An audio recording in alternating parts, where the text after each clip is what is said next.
Good morning and welcome.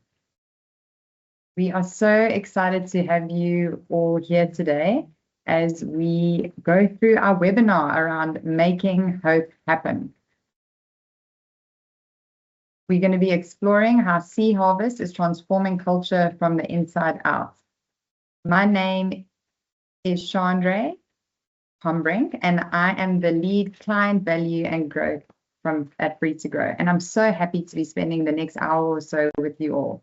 I'm joining you from Joburg today, and we would love to hear where you're tuning in from and what you're hoping to gain from our time together. Please feel free to type your questions into the chat as we go, and we've set some time at the end for discussion. As your MC, I have the joy of introducing Free to Grow to you as we unpack the journey and the partnership we've shared with Sea Harvest. At Free to Grow, we've spent over 30 years demonstrating that when you touch hearts and open minds, you change behaviors. We are passionate about nurturing the well-being of growth in people, not just as employees, but as individuals. Our purpose is to help employees become free to grow. When people feel empowered and engaged, they don't just show up. They show up with their best selves, ready to contribute meaningfully to the success of the business. Our methodology wasn't developed in isolation. It's been built through over 3 decades of partnerships with organizations like the ones you see here, some of whom have been with us since the start. It's the real world experience that makes our approach so effective. And we're really excited to be sharing about how we've done that with Sea Harvest. On that note, I have the privilege of introducing Kim. Kim has been a consultant with Free to Grow for over 25 years with deep expert understanding of our approach and methodology. She has a passion for people and everything that makes them powerful, and that is seen in her work and commitment with our clients. As lead consultant on this project with Sea Harvest, she'll introduce us to the project as well as the Sea Harvest team. Over to you, Kim. Thanks so much, Chandre. And a very, very good morning to you all. Thank you so much for joining us. So this iconic brand isn't just a leader in the fishing industry. They are a legacy brand that's deeply woven into the fabric of the West Coast community. However, even the biggest ships face squalls at sea and passages of turbulence. So despite this very proud history, Sea Harvest found that the weight of tradition and the demands of the current very competitive VUCA and challenging market were beginning to create a sense of us and them, where leaders and the front line felt disconnected from each other, but also from the business's vision and purpose. So my journey with Sea Harvest began over a decade ago.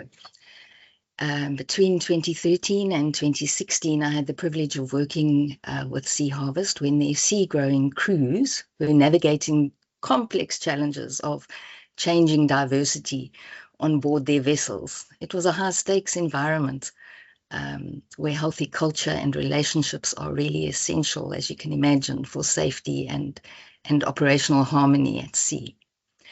So when they reached out to me last year to partner on this new chapter of their culture journey, it really felt like I was coming home.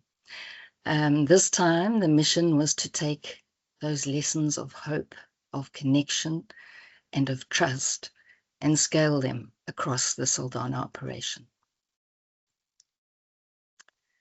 So Terence and his team recognized that to thrive in the next 60 years, they had to ignite a new sense of possibility.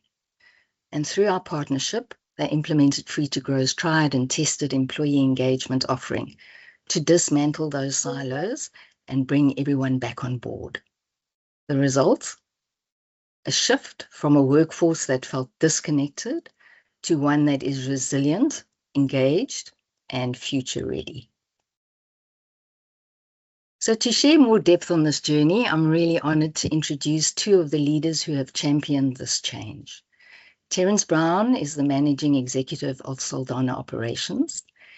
With a background in mechanical engineering and over 20 years in industry, Terence understands the machinery of business, both the technical and the human. He is also chair of the Sea Harvest Foundation and a fierce advocate for how purpose-driven culture can fuel operational excellence, really, in high-stakes environments. And then Lucinda Krige is the HR manager of learning and development. And Lucinda brings a truly unique perspective, having started her career as a marine engineer at sea before transitioning into learning and development and leadership. So she bridges that gap between technical frontline reality and corporate strategy, specializing in building resilient workforces that meet both those regulatory demands and the human drive and need for growth. So Terence and Lucinda, thank you for being here today to share the Sea Harvest story. And it's over to you, Terence. Thank you very much, Kim. Really appreciate that beautiful introduction to myself and Lucinda. Absolute pleasure. Yeah, let me share my presentation.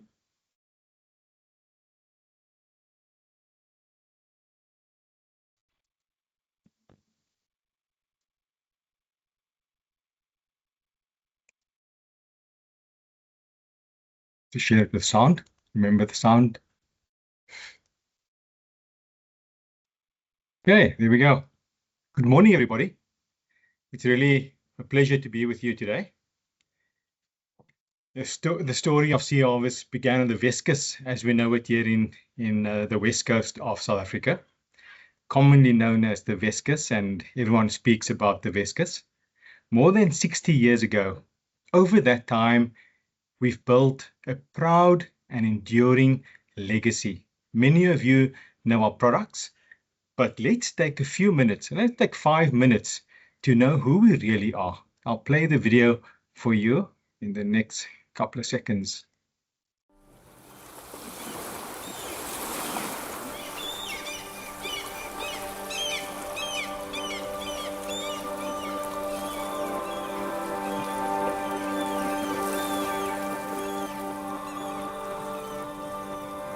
"60 years of Sea Harvest.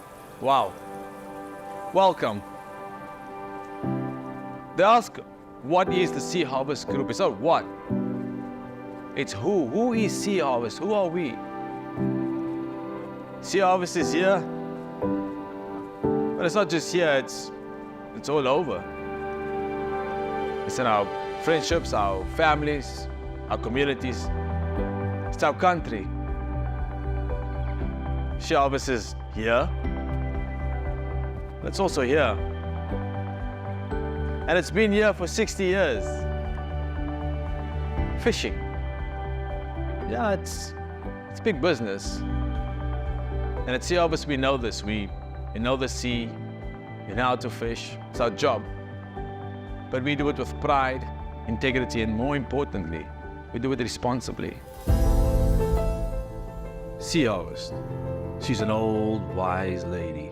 Over these 60 years, we've grown in South Africa and established ourselves as far afield as Australia through the addition of the vibrant and successful Viking Fishing Group and a fishing business in Australia, thereby transforming ourselves into one of the Southern Hemisphere's leading fish brands with 57 vessels and 3,400 employees in South Africa and Australia. As a member of a Marine Stewardship Council certified fishery, the gold standard for sustainability in the world's fishing industry, we set the example. Whether it's 40 years perfecting our nets, or a young buck who's only been trawling for 20 years, we set the example in our industry, for all industries. Do we have a mission? Yes. To harvest responsibly, to add value to natural resources, to give customers more than they expect, to provide employment that's sustainable, and to add real worth to the communities and stakeholders we serve every day. Now, who are we as a corporate group? Well, I can tell you one thing. We are the biggest empowerment company in our country's fish industry, ever. We process our catch, Cape hake, horse mackerel and other species into many products, chilled and frozen. We market to more than 30 countries around the world, from harvesting to sales and everything in between. After 60 years, you can learn a couple of things. You learn what quality looks like, and quality, well, that's everything. Sea Harvest Aquaculture farms abalone. You know this abalone? Operations are spread across South Africa with hundreds of employees, including the region's top aquaculturists.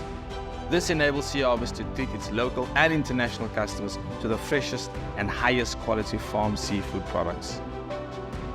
Complementing our seafood business in South Africa are many other businesses. But that's not the whole story. Since 1964, we have grown to become the single largest employer in Saldanha Bay, responsible for over 4,000 direct and indirect careers.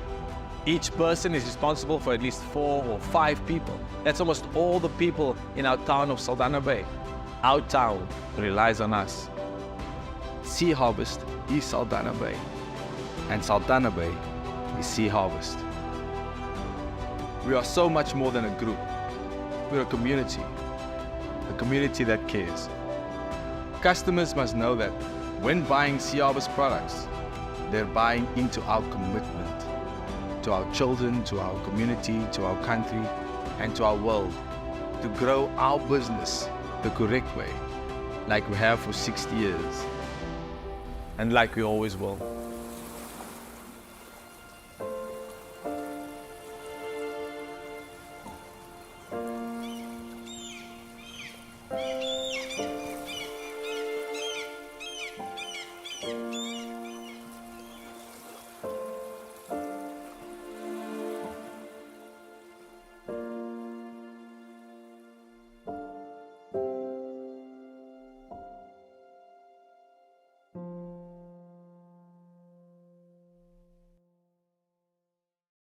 Yeah, such a heartwarming video. I'm sure you would agree with me, especially hearing those words when he says that Sea Harvest is Saldanha and Saldanha is Sea Harvest. For over 60 years, it's been more than a business. We are part of the fabric of the West Coast community. As we grew into a global player listed on the JSE in 2017, we recognized that while our traditions gave us strength, they also needed to adapt as the business changed. Like many businesses, we've been operating in an increasingly challenging environment, in navigating uncertain and stormy seas. Some unintended consequences emerged. Operational silos formed, and our culture began shifting from collaborative to more protective. Against this backdrop, 2023 and 2024 really started with load shedding in 2021, 2022, but proved to be the toughest years for Sea Harvest since the listing in 2017. External pressures intensified across our value chain, and the reality was unavoidable. We could not go on operating as if nothing has changed. So it was important as leadership.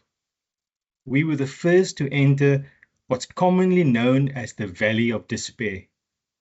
That point in change where morale and productivity dip more before recovery begins. Leaders experience it first, and employees inevitably follow. We knew we had to be ready before they enter into that valley of despair. This period is marked by uncertainty, resistance, and sometimes frustration, as people struggle to adjust to the new reality. For me, the question was never whether we need to change, it was how we bring our people back on board. We didn't want a flavor of the month training program. Lucinda was tasked to go look at what the best training programs are out there. We wanted something deeper than what we experienced before, a way to reconnect with who we are and reclaim our soul as a community-focused employer. That's why we reached out to Free to Grow, based on the previous work with Sea Harvest, as Kim mentioned, a decade prior, and the strong reputation in manufacturing environments. Now, the initial focus was on two key areas. Firstly, Free to Grow sent Candice Hankey to spend time on site across our operations, engaging in detailed one-on-one conversations with both employees and leaders. The aim was simple but very powerful: to listen, to understand, and to gather honest insights and perspectives from our people. This was followed by Joe Thompson, also from Free to Grow, facilitating a series of strategic sessions with myself and the rest of the Saldanha Exco team, focused on alignment, clarity, and how we collectively lead the next phase of change. Then I do want to come to the, what emanated from the strategic sessions with Joe. We explored where we needed to focus to drive profitable growth. What stood out very quickly, that there were clear patterns that emerged. And Joe would remember the first engagement we had, there was a number for profitable growth. I thought we were going to speak about the number. But despite the toughest years the business had faced, the team's priorities were firmly centered on people, establishing an enabling culture, and getting alignment across the business came through the strongest. What was equally striking was how closely agility featured alongside that people focus. In a volatile and uncertain environment, the ability to adapt quickly, supported by the right culture, was seen as critical to sustain performance and growth. With Joe's guidance and knowledge and insight, we co-created the PACE strategy. The people firmly at its heart. We strongly resonated with Free to Grow's inside-out approach because we knew that in a high-stakes environment like ours, operational excellence is ultimately powered by purpose-driven culture. Today, I'm proud to say that we are already seeing a shift in how teams see themselves and how they understand their role in Sea Harvest success. Lucinda, I think you are best equipped to take us through what the journey has looked like on the ground. Thank you.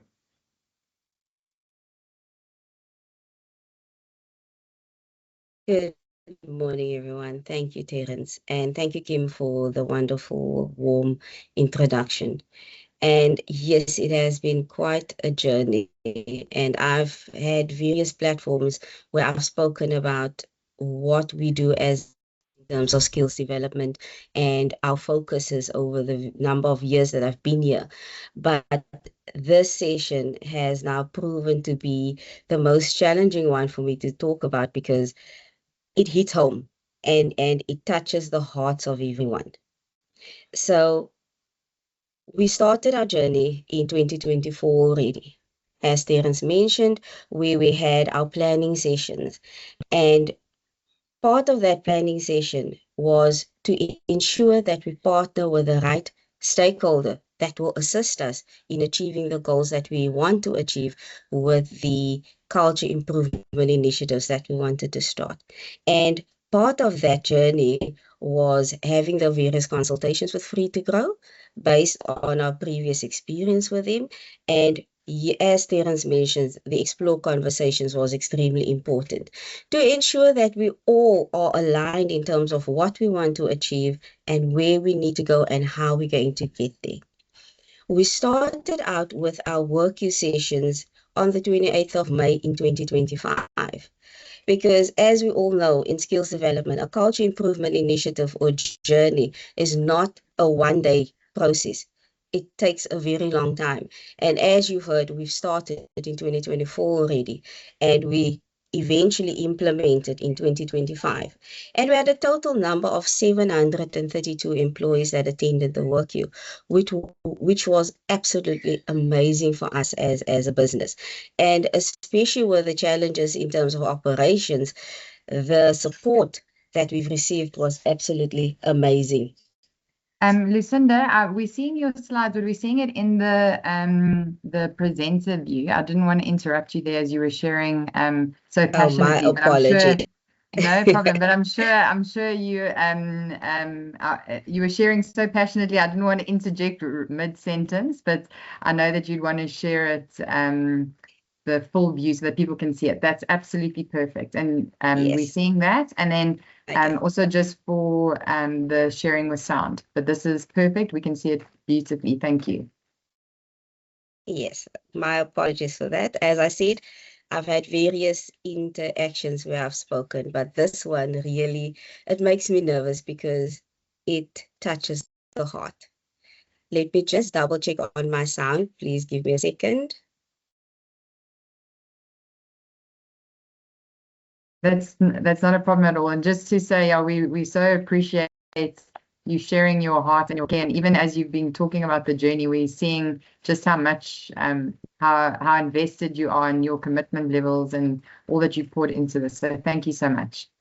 It's looking great. Awesome. Thank you for bringing that to my attention. So as I said, we started out with the WorkQ, and the WorkQ was followed by the LeadQ and followed by the WorkQ Bites. And we are moving into the sustainability of our process, and that is where our campaign that we're working on comes into play. And then we will also touch on what the next phase for our journey will be.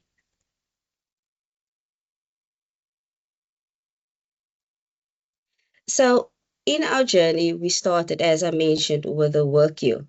And we moved through a phased journey, beginning with the WorkQ focused on the processing factories. As they are the largest department on site, we then believed that with the biggest staff complement, we needed to bring their leaders and teams together to move away from the past and the challenges that we've had in the past and move towards ownership of a better future. And giving them a forum to share their knocks and disappointments, touch their hearts and open their minds so that they experience work as a gift again.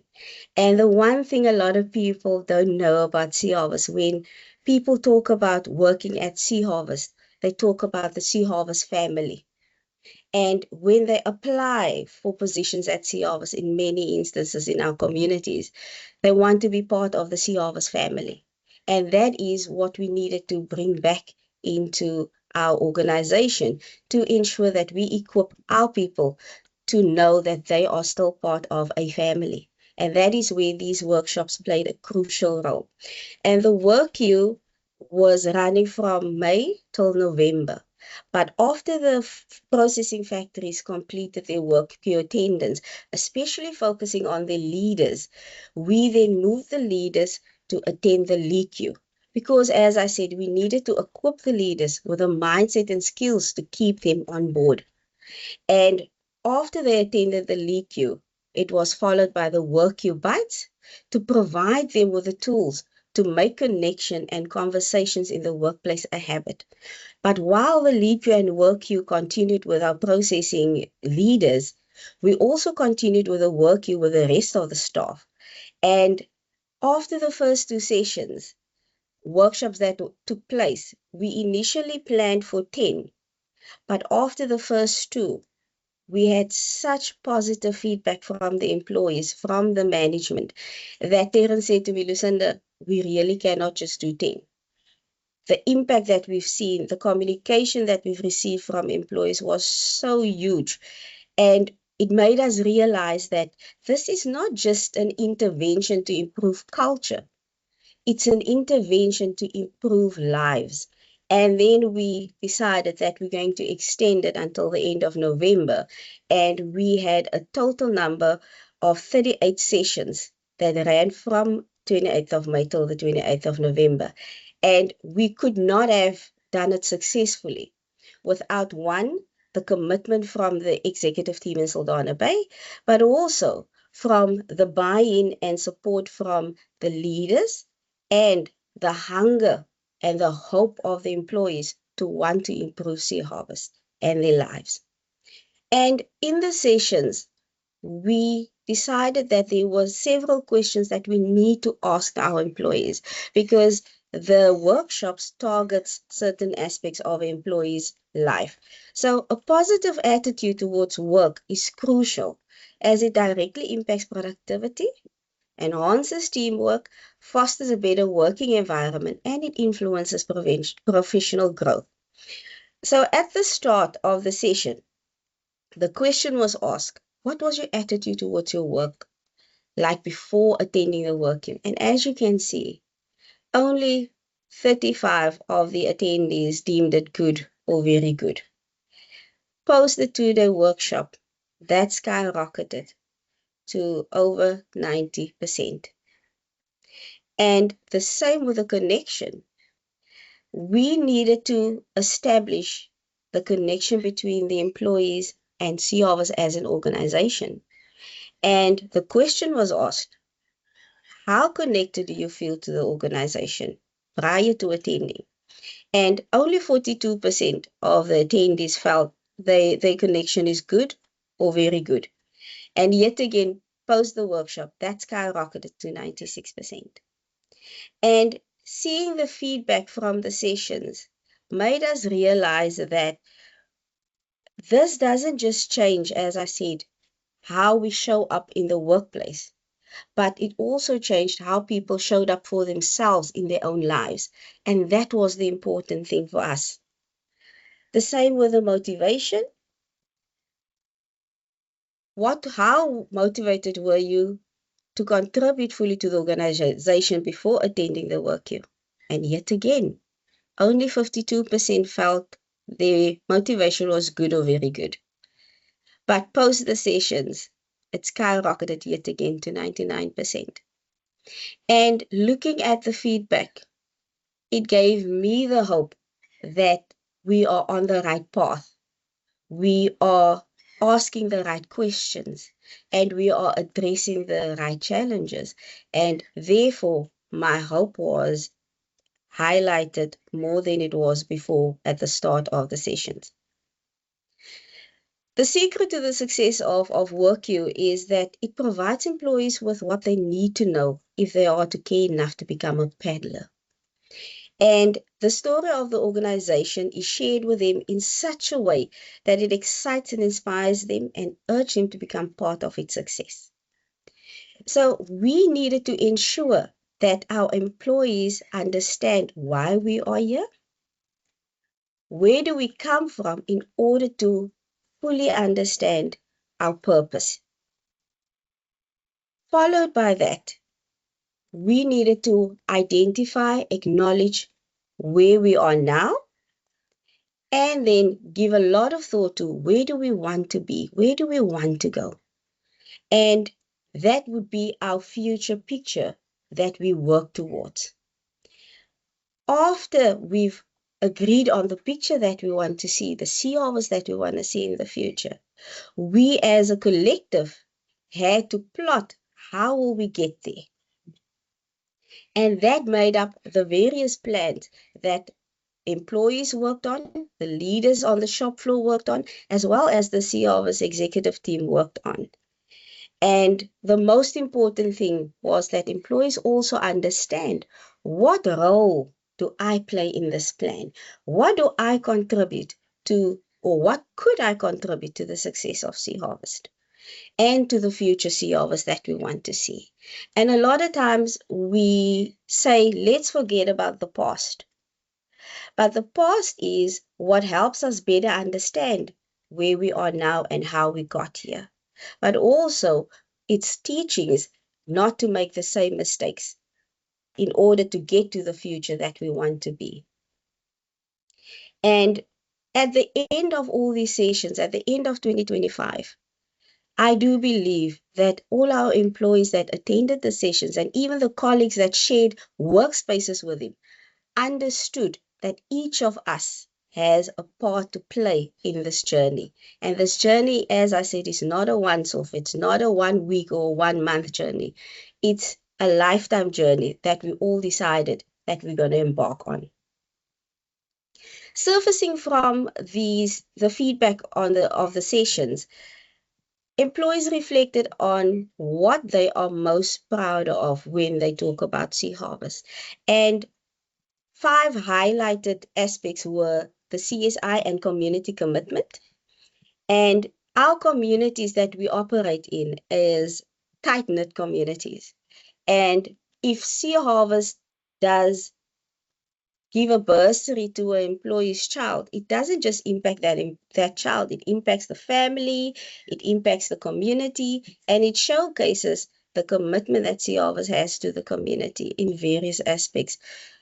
Bursaries, sports commitment, sponsorships, donations, and those are the type of things that they are truly proud of.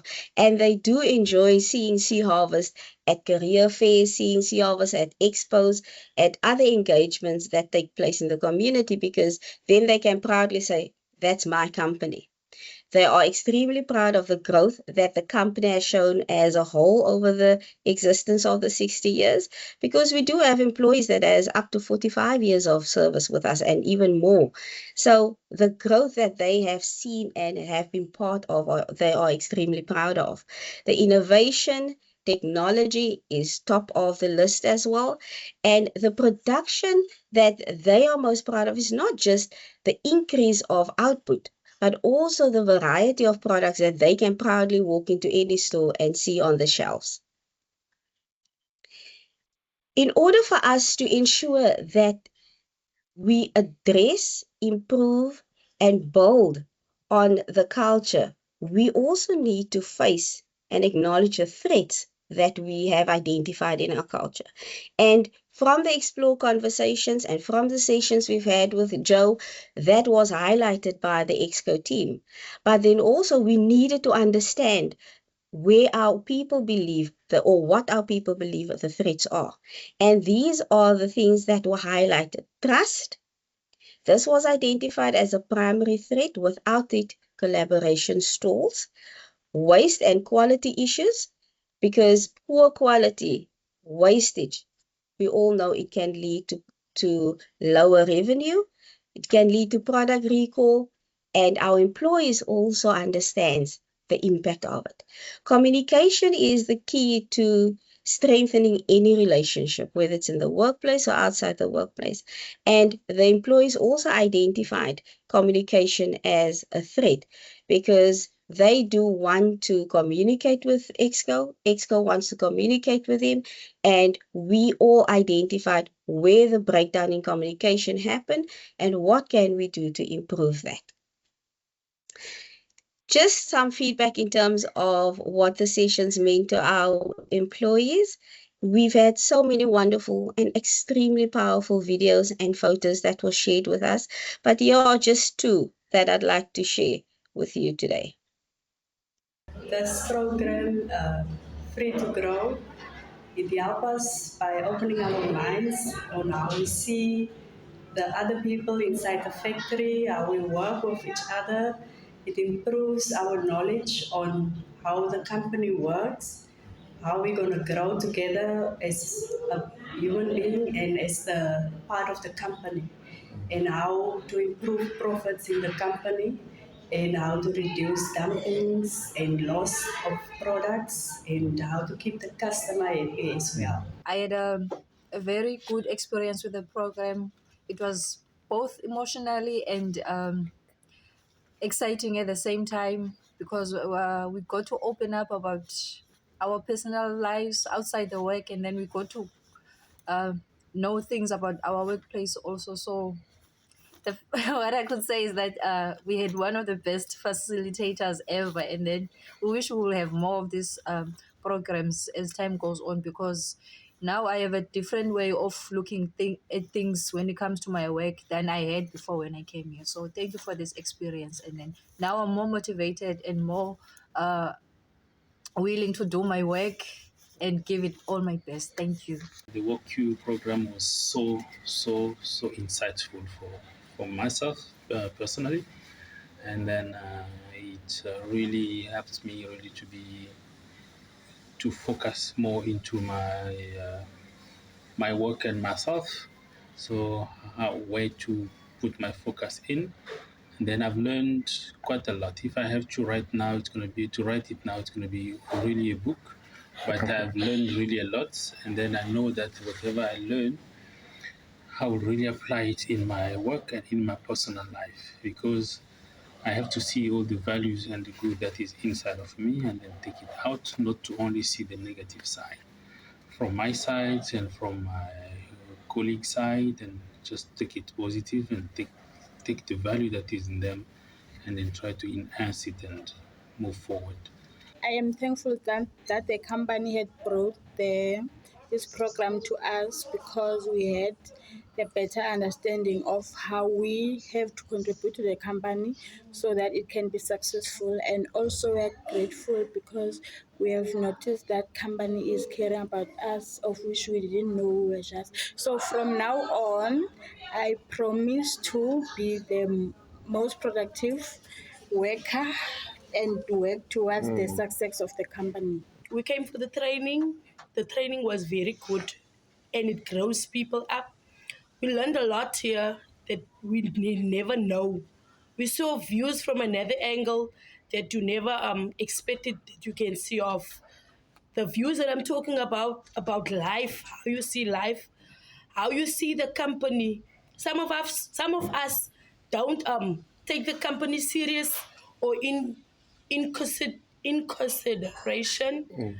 How in terms of how we work, we don't care. We don't focus on what we do. The company is losing a lot of money of that stuff.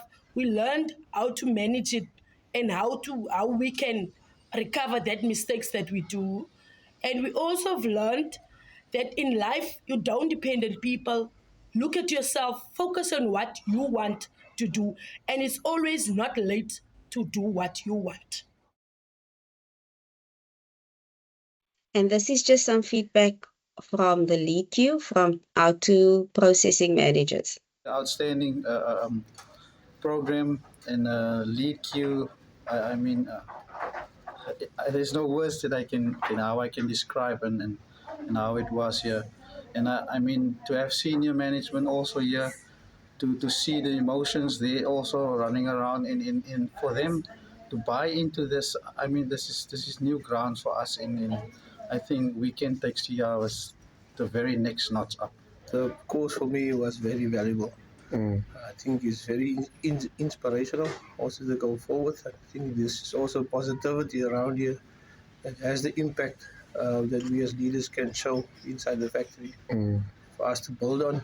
Thank you for allowing us to have this course and to attend to it so that we can distribute the positiveness that this course has brought us. Training was good, and I want to thank management for sending us on this training, because what I learned for these 2 days, I can go and implement it on a bed there on the floor. It was a very good training. I learned a lot of stuff, a lot of tools that I can use at my workplace. I learned what is peddlers mean, passengers, and the pirates. So now it's my duty to change our people's mindset and help them to becoming peddlers and not stay at passengers.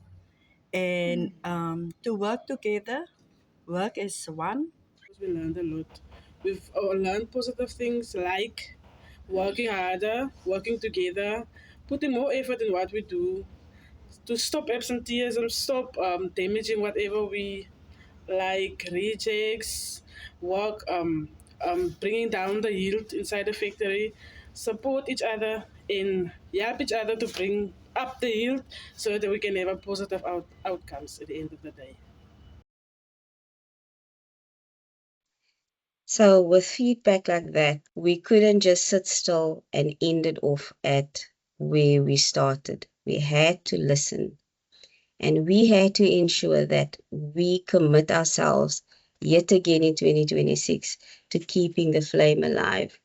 And as Bob Nelson's quote says, you get the best effort from others, not by lighting fire beneath them, but by building a fire within. And looking at the video clips that I've seen over the last 6 months, as well as the photographs that I've seen and the feedback that I've had from employees themselves, it definitely enlightened the fire within me to continue doing my utmost to support the business and our employees to the best of my abilities. As I said, the WorkQ was an amazing workshop, and it created engagement between the leaders and the employees. But we now had to continue to equip our supervisors with the skills to sustain the engagement that was created. And we also needed our leaders to understand that, yes, you are here to lead people, but you cannot charge another battery if your own is flat. And that is what the LeadQ helped them to understand, and to also equip them with the necessary tools that was provided in the WorkQ Bites to sustain the teachings and the learnings. And the essential skills for our first line leaders, we do believe, is for them to know that they are listened to, but they also need to listen to their team. They are valued, but they also need to value their team. They have the opportunity to grow, and it's management's job to ensure that our supervisors and our line leaders are grown and developed, but so it's their responsibility to help their teams to grow as well. They expect management to support them in their role and function, and we should do that, and we do that. But the same as what they are expecting from their leaders, so do their teams expect from them to be supported by them. And it's important to know your team, because you won't be able to provide the comfort and the safe space that they need if you don't really know and understand them. And that is what the LeadQ then helped us to equip the skills that they needed to do this, just that. And just some feedback in terms of the LeadQ. As you can see, yet again, the engagement from the leaders, the first line leaders themselves, it skyrocketed from 54% to 100% commitment from their side. Then we also saw that they weren't very committed to appreciation and recognition of their teams, but after the sessions, they committed 100% of them to be more cognizant of appreciation and recognition efforts that they need to make with their teams. The impact on communication and feedback. So the question was, before LeadQ, how effectively did you inform your team of what they had to do, why it is important, and give feedback on how they are doing? Only 63% believe they were doing good or great. And after the sessions, 100% of them felt more motivated to work on their communication and the feedback to their teams. Looking at these pictures, as they say, a picture is 1,000 words, and it showcases the commitment of the leaders in the workshops as they unpack the roles of leaders in the workplace. And at its core, leadership is about influence. A leader sets the tone, the pace, and the standard. So long before strategies succeed or fail, people look to their leaders for direction, clarity, and confidence. And in many ways, culture is shaped less by policies and more by the behavior leaders consistently model in the workplace. Having read a lot of the commitments that the learners have jotted down in the group work, it made me realize that there is so much more that we can do. And yes, I am the L&D manager, but most importantly, I'm part of a bigger family that needs to come together to build in strengthening and growing this business that we have. And a lot of the commitment that the people highlighted in the group work showcased their deep understanding love and commitment to Sea Harvest as a business. And we've seen benefits on various levels, and those benefits is what kept the momentum going. And that made us realize that we need to do a little more than just workshops to ensure that we sustain the learning, because we would be doing an injustice to our employees and to ourselves if we did not go the extra mile and go and find extra efforts that will assist in sustaining the learning. And our phased learning journeys started. We got the necessary tools to create excitement for the journey. We got the visual tools to keep the journey, the learnings alive. We also introduced practical tools to use in the workplace. We equipped our line managers with tools to support their first line leaders and their teams. And we are continuing to equip our line managers with skills to support and nurture the growth that we've seen since we started on this journey. Just some small initiatives that we started out in 2025 already to highlight and to keep the conversations going and to ensure that the word of mouth is supported by visuals as well. We included quite a bit of the WorkQ sessions and information on the WorkQ sessions in our internal newsletters. We've also had posters developed for our snapper frames that's across the site so that people are reminded of their commitments. People are sharing their experiences because not everybody took part in video recordings to share the experiences. But when the snapper frame posters were designed, people had additional opportunity to share their experiences and to share it with their colleagues. And it kept the conversations going, definitely. Because even after the beginning of January, other departments were contacting me and asking, but Lucinda, when is this happening again? When can my staff attend? Or is this the end of it? It would not be fair if it's the end. And so we had a lot of questions to fend off, but we decided that we're not going to stop there yet again. We will continue by posting LinkedIn posts. But the second part of our commitment to the improvement of our culture is to have our culture improvement campaign developed by our creative partners, and that hopefully we will launch before the end of the first half of this year.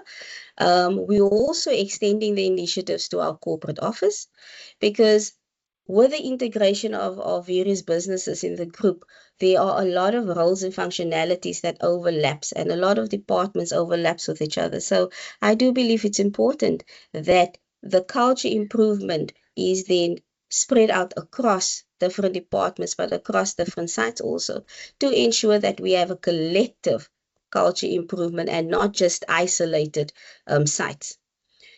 We also continuing with the workshops in the Saldanha Bay area, where we will have the second half of the year. We will have workshops continuing, the WorkQ as well as the LeadQ and the WorkQ Bites. Because at the end of the day, culture transformation is not just a nice to have, it's a definite need. And with the sessions that we've started, it started out as a journey of commitment to the improvement of our culture and our business. But it led us to evolving into a journey of hope, to ensure that we not just transform our people and our business internally, but also impact the improvement in our communities that we operate. Thank you.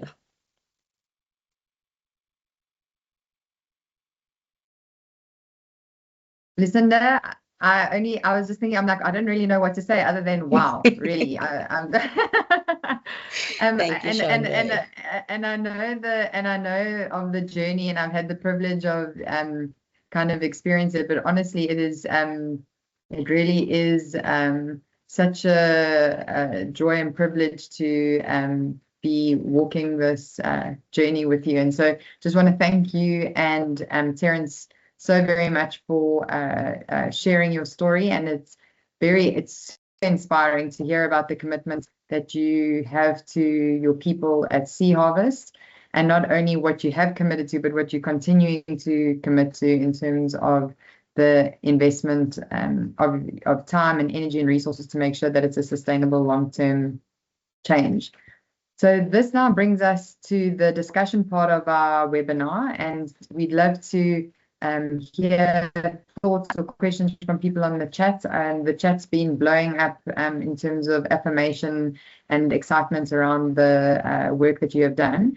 So if there is anyone that has a specific question that you would like us to answer, please let me know. I see some of them are coming through for now. But Kim, Terence, Lucinda, if you could all turn your cameras on as well, and then we can filter some of those questions together. So I am going to kick us off with the first question. Terence, this one is for you. What is the one thing, big or small, that you've noticed in how your employees are showing up differently since the start of this journey?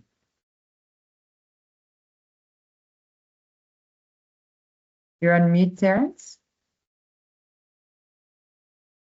Thank you.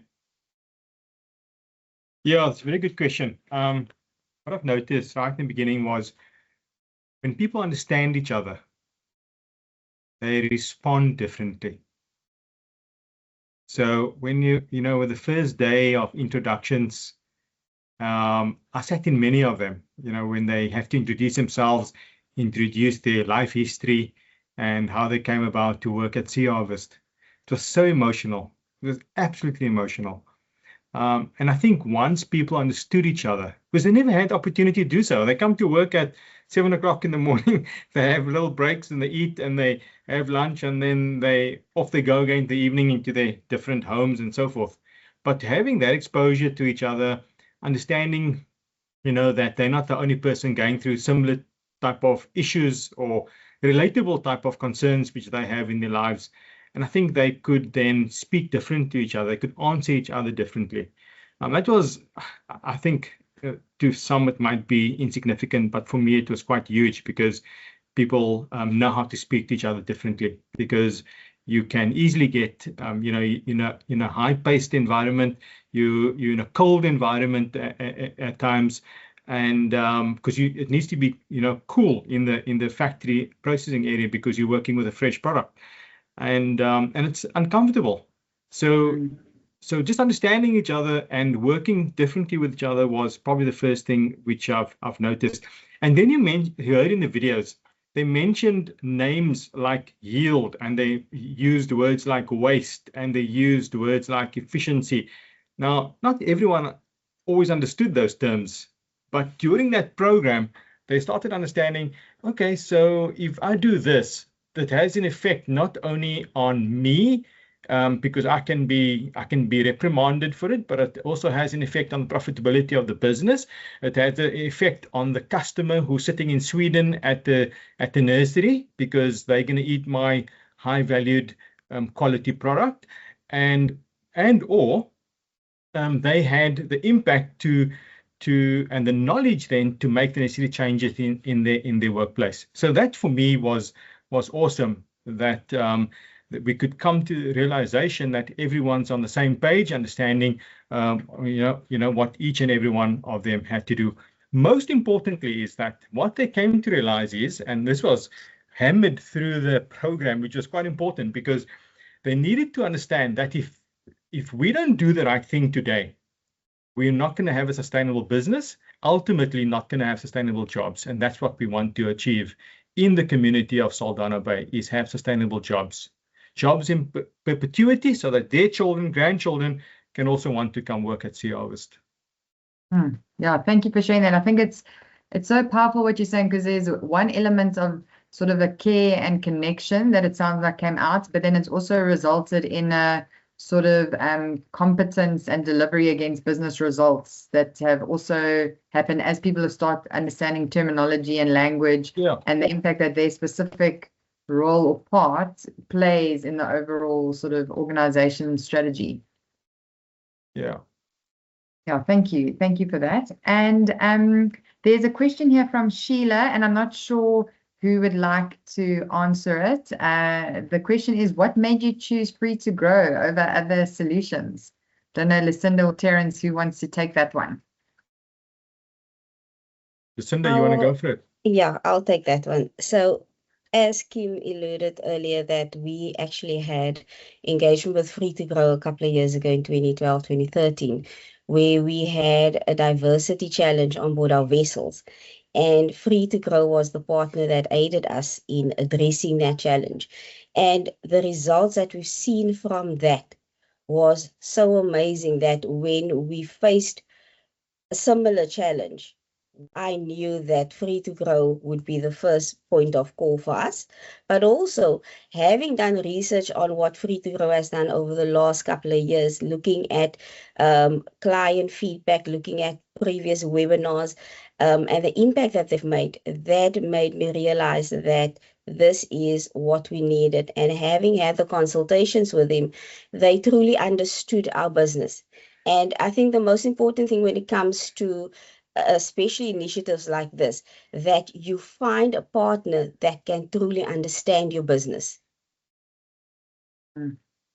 Yeah, and I think that's such a I think also looking at Kim, I know it's such a testament to her and her character as well as the approach of Free to Grow, but I think it's definitely a testament to Kim and her sort of leadership around that as well. So Definitely. yeah, thank you. Yeah, thank you so much for sharing that. And I have a fun question. Well, I hope it's a fun one that says, what was the most surprising aspect of the journey that you have walked? Terence, I'll maybe give that one to you. Yeah. The most surprising aspect particularly was the impact it had. So we had a climate survey last year, towards the back end of last year. And I dreaded the results if it was in 2024 or 2023. We came out flying colors with a climate survey. It was an absolutely incredible response that we received from our staff. Shouldn't be surprised after going through the Free to Grow program and having that sustainability of the program, which is important. So you have to have, it's not a once off. You have to have sustainability after the program is done. You have to know or implement the WorkQ bites and make sure that it's the visibility counts, like Lucinda mentioned. It's on the snapper frames. We've got TV screens. We've got it on various platforms that's available to our staff. And when the climate survey's results came, it's always nervous for someone leading people. What do they say about the leadership? What do they say about working for Sea Harvest? What do they say about our interaction with them? Because it's telling. It goes to very senior levels in the business, goes to the board. But I was happy to see the results. It was excellent results. Great, yeah, and I think that's definitely a positive surprise and something that's exciting to sort of share news. Good news to share. I have another question from Tselo, directed at you, Terence. Can you advise OD managers on how they can influence executives into seeing the value of a healthy culture? How can we build a compelling business case? Yeah, it's a very, very, very good question. So, you can't always prove that changing the culture or doing a program is going to have an impact on profitability. You can't always say that by introducing a program, especially when you're spending so much on the program. But I think it it's coming from having proper guidance, and going in that strat session was quite important. I used to we never had facilitators before, and when we had the facilitator, which was Joe in this case, he did an excellent job in directing really what the deep issues are and what we needed to change. And he noticed it from, I think, the first discussions having with the leadership team in Saldanha, and that probably pushed us a little bit. As I always tell him, he pushed us a little bit. But when that poll was done, as you have seen on my presentation, it was all people focused. So, you know, how could I argue with that? How could I say that we should not focus on people? So I think it is, maybe in summary, is that, you know, get the leadership team together, see what the issues are, maybe probably get a facilitator to facilitate it, because the OD person or HR might be biased to wanting the program, but get an external person to assist with leading the session, and do the polls, do what, you know, have a deep dive and do the polls, and see where the real root cause, you know, is lying in the business. That said, we always, you know, as leaders, we went through a dip. And like I mentioned in the presentation, you know, during a change management process, you as leaders, you go through that valley of despair, and you get into that valley first, and others are following. But before they get there, you need to know what to do when they get there, and that motivated us to also do something different before our staff gets there. We needed to understand, what are we going to do to prevent them going through despair and through that desolated feeling, you know, a lonely feeling before they arrive. And that was important for us to do. Yeah. So, yeah, you need to sell it, unfortunately. Just, yeah. Yeah, but I think it is true that the leadership needs to also understand the potential value or the need, I think, and to whichever organization you are in, to try and help leaders to buy in and to understand, to see the value and the need, as well as what the almost, you know, as we even talk about making hope happen, it's also like, you know, we talk about the value of despair, but we also want to look at like what is possible, what could it be like, and so having that vision of seeing what could be possible is also what can sort of result in action. Correct. Great. I have another question here from Rolf, and I'm going to ask you, Lucinda, to respond to this one.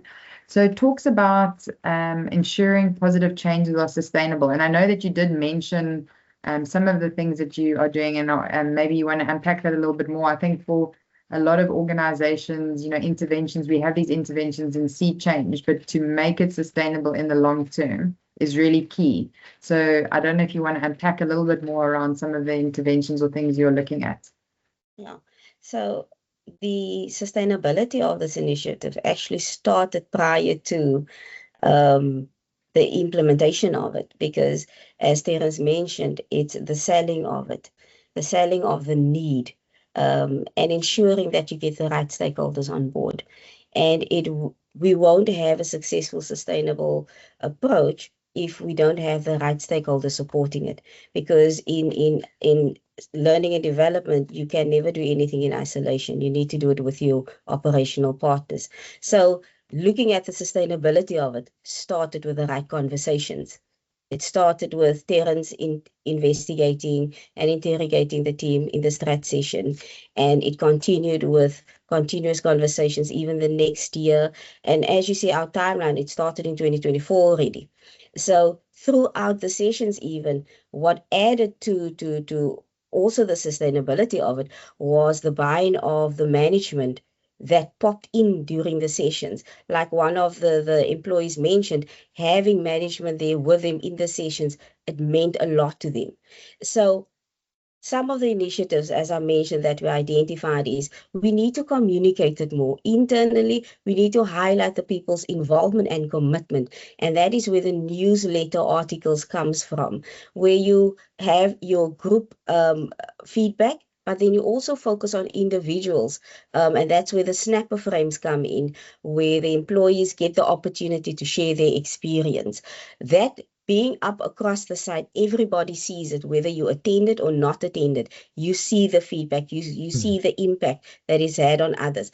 But then also, the campaign that we will be launching that campaign is to embed Sea Harvest's commitment to the improvement of the culture so that people understand it's not just a training intervention. It's a journey that we truly embarked on, and we are truly committed to it. So the campaign will have various aspects to it, where we visualize more of the commitment from the employees with different tools that we will utilize across the site. We're also looking at possible more videos that will share the messaging from the employees that attended, but then also the follow through of having more sessions to include more employees. That also highlights the importance of all the employees, because some of the employees might think, oh, you're only focusing on FFO, added value, and their supports, but that's not the case. That's just the starting point.